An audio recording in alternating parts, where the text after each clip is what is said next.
ଭାଙ୍ଗିଦେଲା ଦେଖନ୍ତୁ। ହଁ କଣ ଯେ କିଛି କଣ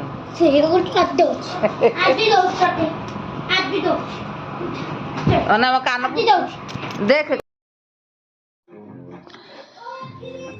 ଦେଖନ୍ତୁ ବାପା ଆମର ଆଣିଥିଲେ ଏଠି ଯେଉଁ ଆଶ୍ୱିନ ମାସରେ ଆମର ଠାକୁରାଣୀଙ୍କ ପାଖରେ ଭୋଗ ହୁଏ ଆମିଷ ଭୋଗ ଆଉ ସେଇ ତରକାରୀ ନେଇକି ଆସିଥିଲେ। ଆଜି ତ କାଲି ତ ଗୁରୁବାର ହେଇଥିଲା ସେଥିପାଇଁ ଆମେ କି ଖାଇବୁନି ପିଲାମାନେ ଯାହା ଖାଇବେ। ବର୍ତ୍ତମାନ ବାପା ଯିବାକୁ ବାହାରିଲାରୁ ମୋ ପୁଅ ତାଙ୍କୁ ଛାଡ଼ୁନି।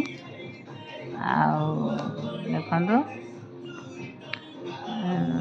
କହୁଛି ତମେ ଆସିକି ରାତି 10ଟା ହେଲାଣି କିନ୍ତୁ ସିଏ ଛାଡ଼ିବାର ନାହିଁ।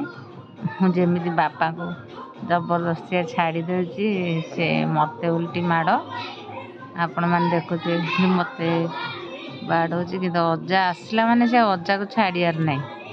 ଏଇଠି ଅଜା ରହିବେ ସେଥିପାଇଁ ବି ସେ ଆସୁନାହାନ୍ତି ଲୁଚିକି ସିଆଡ଼େ କ'ଣ ଦରକାର ପଡ଼ିଲେ ରହୁଛନ୍ତି ଫୋନ୍ କରୁଛନ୍ତି ମୋ ସାଙ୍ଗେ କଥା ହେଇଯାଉଛନ୍ତି କିନ୍ତୁ ଘରକୁ ଏବେ ଆସୁନାହାନ୍ତି ତାକୁ କାରଣ ଇଏ ଛାଡ଼ୁନି ତାଙ୍କୁ।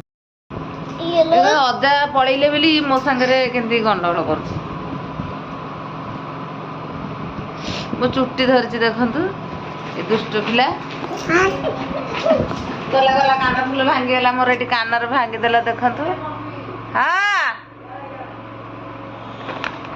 ଭାଙ୍ଗିଦେଲା ଏଠି କାନର। କ'ଣ କହୁଛ ବୋଉ?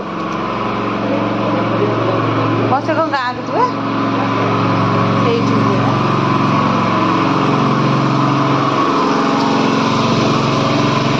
ଦେଖନ୍ତୁ ସାଙ୍ଗମାନେ ଆମର ଆଜି ଲାଇନ୍ କଟିଯାଇଛି ଯେହେତୁ ଏଠି ଜେନେରେଟର ଲାଗିଛି କାରଣ ସମସ୍ତଙ୍କର ଇନଭର୍ଟର ଲାଗେ କାରଣ ଇନଭର୍ଟର ଚାର୍ଜ ସରିଗଲେ ପୁଣି ଚାର୍ଜ କରିବାକୁ ପଡ଼େ କିନ୍ତୁ ଜେନେରେଟର ତେଲ ସରିଗଲେ ପୁଣି ତେଲ ପକାଇଦେଉ ସେଥିପାଇଁ ଆମର ଜେନେରେଟର ଲାଗୁଛି।